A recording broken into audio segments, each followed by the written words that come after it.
Guys it's my third blog. তো আজকে আমি ভাই দুজনে মিলে চলে যাচ্ছিলাম বাড়িতে। এই যে মিকিও যাচ্ছে আমাদের সাথে, ও তো খুব আনন্দ পাচ্ছে গাড়িতে বসে। গিয়ে দেখি বাড়ির এই অবস্থা, উপরে পুরো চাল খুলে নিয়েছিল বাবা তারা, কারণ ঝড়ের সময় চালগুলো নষ্ট হয়ে গেছিলো। তাই সবাই মিলে বসে চালগুলো কিভাবে লাগাবে না লাগাবে ঠিক করছিল। যদিও আমি এসে দেখেছিলাম যে পুরো চাল খুলে নিয়েছে, এই অর্ধেকটা লাগানোও হয়ে গিয়েছিল। তারপর মা বলছিল যে ভাত খেয়ে আসিসনি, ভাত খেয়ে নে। তো খাওয়ার বাড়ি ছিল ডাল, ভাত, মাংস, চাটনি।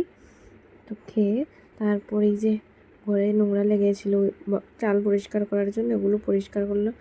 পরিষ্কার করে স্নান করে আয়নার সামনে একটু ঢং মারছিলাম। তারপর আমাদের পাশের বাড়ি একটা বিপদনাশিনী পুজোর নিমন্ত্রণ ছিল, তো গিয়েছিলাম তাদের বাড়িতে। এই যে দিদাদের সাথে গল্প করছিলাম। তারপর বাড়িতে এসে সন্ধ্যা দিয়ে ভাই এসেছিলো আমাদের বাড়িতে, এটা আমার কাকার তো ছোটো ভাই।